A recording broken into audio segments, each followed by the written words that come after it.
Սերգեյ, դուք մայիսի նպատական չհիշատակեցիք, հա։ Բնականաբար։ Ինչ կոնտեքստում, այնտեղ ինչ կարող է տեղի ունենալ, որը կենթադրի, որ process-ը վերադառնում է նախկինում։ Հասկանալի է, որ ոնց որ դա նաև նախկինում էր, նախկին տարիներին եւ տասնամյակների ընթացքում եւ Ռուսաստանի եւ արևմտյան կողմերի, այստեղ մենք կարող ենք նաև բաժանենք եվրոպական եւ ամերիկյան արտեն, ինչ որ մրցակցություն կա, թե իրական այդ բանակցային գործընթացի առաջատար որ գերերտությունն է լինելու, առավելևս այն պայմաններում, երբ որ Հայաստան եւ Ադրբեջան արդեն վերջի 1-2 տարվա ընթացքում արդեն դուրս են եկել ուղակի երկկողմ բանակցությունների, բայց համենայն դեպս թե որ ուժի, որ աշխարհակահական դերակատարի հովանու տակ դա տեղի կունենա, նույնպես բնականաբար անդրադառնալու է եւ կարա երկարաժամկետ, ասենք, անդրադարձ ունենա տարածաշրջանային քաղաքականության վրա եւ հասկանալի է, որ Մոսկվան կփորձի օգտագործել նաեւ այս առիթը, որտեղ որ արդեն ադրբեջանական կողմը հայտարարել է, որ մասնակցելու է, հայկական կողմի արձագանքների պահով դուք կարծում եմ տեղյակ եք, բայց համենայն դեպս հասկանալի է, որ Մոսկվան կփորձի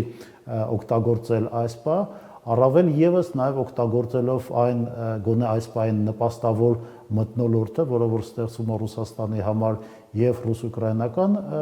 ասենք, ռազմական գործընթացի եւ նաեւ Միացյալ Նահանգներ Ռուսաստան այդ դիվանագիտական խաղին, որը որ մենք բոլորս տեսնում ենք վերջի շաբաթների ընթացքում։ Այստեղ մի նրբություն կա, որ վերաբերում է երևի Բաքու-Մոսկվա հարաբերություններին, որոշակիորեն խաթարված եւ դրանից հետո առաջին անգամն է կարծեմ Ալիևը գնում Մոսկվա։ Այո, մենք հիշում ենք, որ այդ հայտնի ինքնաթիռի վթարի հետ կապված Ադրբեջանը չափից ավելի ինչ որ ճնշում փորձեց իրագործել, ցույց տալով նաեւ իր հնարավորությունները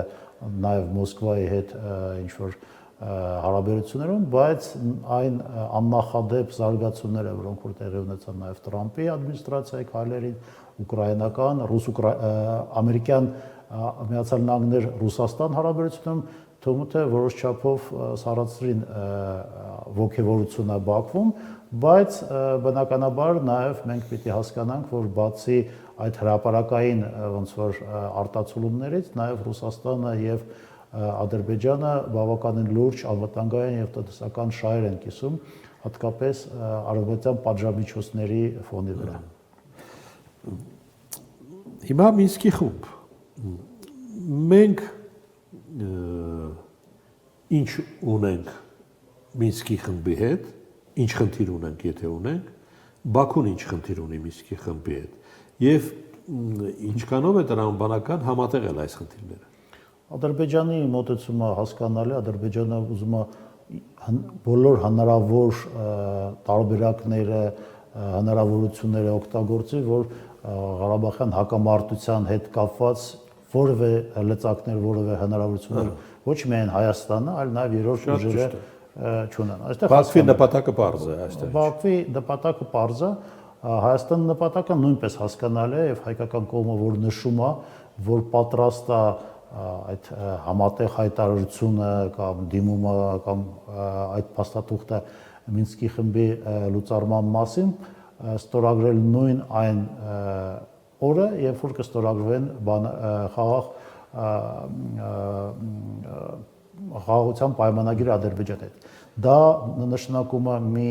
շատ պարզ բան, որ Հայաստանը նաև հասկանում է, որ եթե Ադրբեջանը դա պահանջում է եւ Մինսկի խմբի լուծարման չլուծարման հարցը,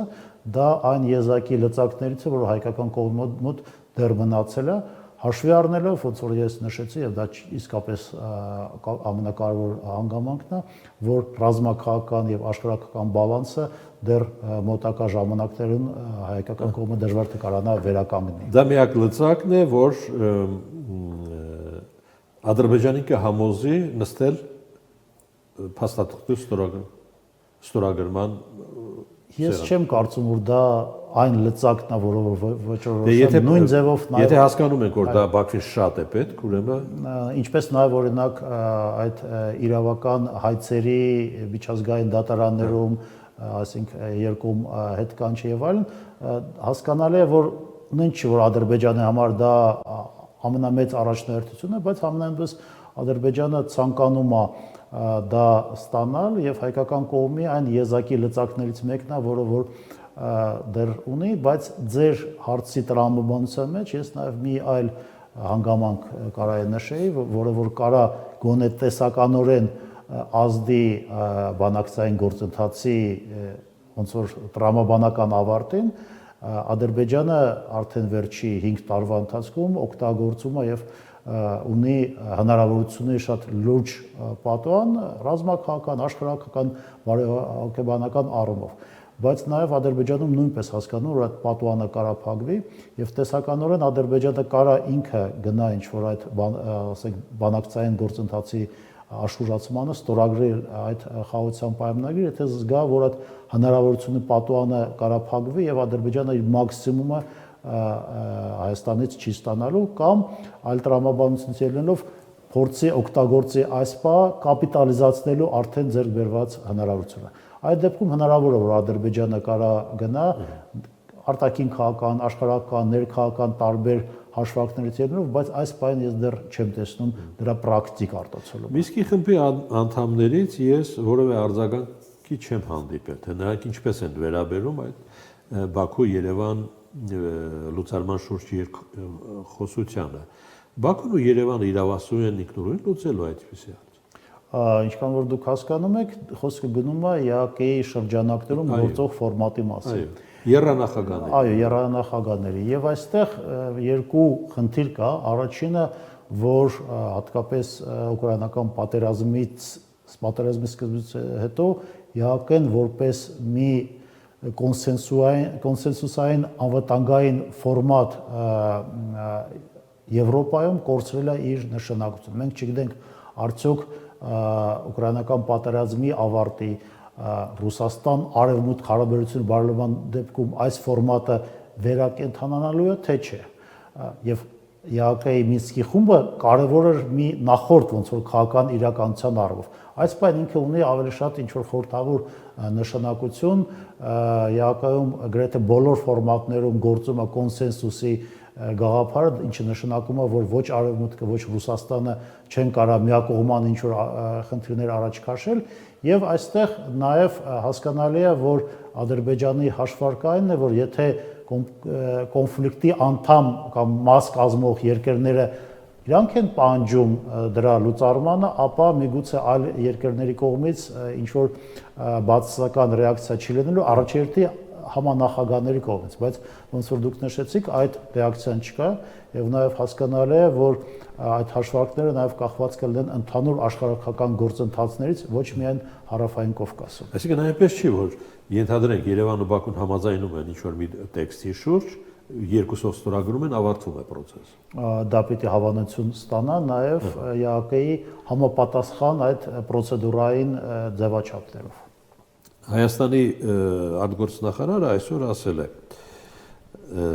Մինսկի խումբը հավելյալ արժեք չի տա եւ կարող է հակառակ ազդեցություն ունենալ կարգավորված հակամարտության դեպքում։ Կարգավորված հակամարտության դեպքում։ Ես նորից գամ 17 կետանոց կարգավորմանը, այդ 17 կետանոց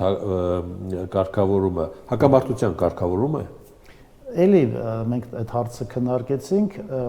տեսականորեն այո, ենթադրվում է, որ խաղաղության պայմանագիրը դա ինչ որ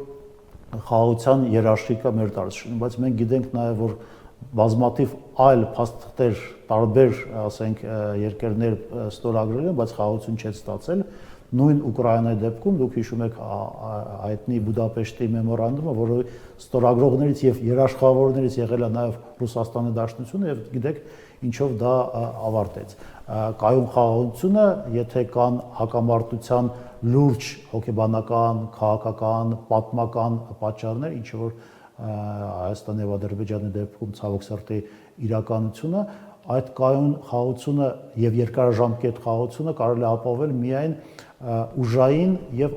քաղաքական բալանսի ներկայությամբ, որը որ այս պահին մենք չունենք, բայց նաեւ կա այլ հակառակ տրամաբանությունը, որ նույնիսկ եթե կա բալանսը, բայց դա չի ձևավորվել փաստաթղթի դեպքում, դա նույնպես չի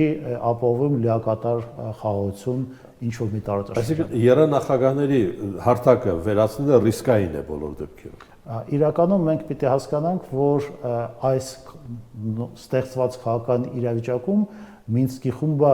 բնականաբար չի կարա աշխատի եւ հնարավորություններ ունենա, բայց գոյություն ունի։ Բայց գոյություն ունի որպես ինչ որ մի, ասենք, լծակ, ինչ որ մի ֆորմատ, որը որ ինչ որ սառեցված որևէ ֆորս մաժորի կարող է արագ կարա որևէ ձևով արձագանքի, կարա եւ չարձագանքի եւ Ադրբեջանի մտադրություններն ու վախերը դրանով են պայմանավորված, ինձ թվում է մի քիչ չափազանցված են, բայց նաեւ հասկանալի է, որ Ադրբեջանը փորձում է մաքսիմումով ստանալ այն, ինչ որ փորձում է կորցել հայկական կողմից։ Ադրբեջանը ձգում է նաև սահմանազատման process-ը։ Դա իր այս կապված գործընթացն է։ Դա է ուզում հարցը։ Բնականաբար։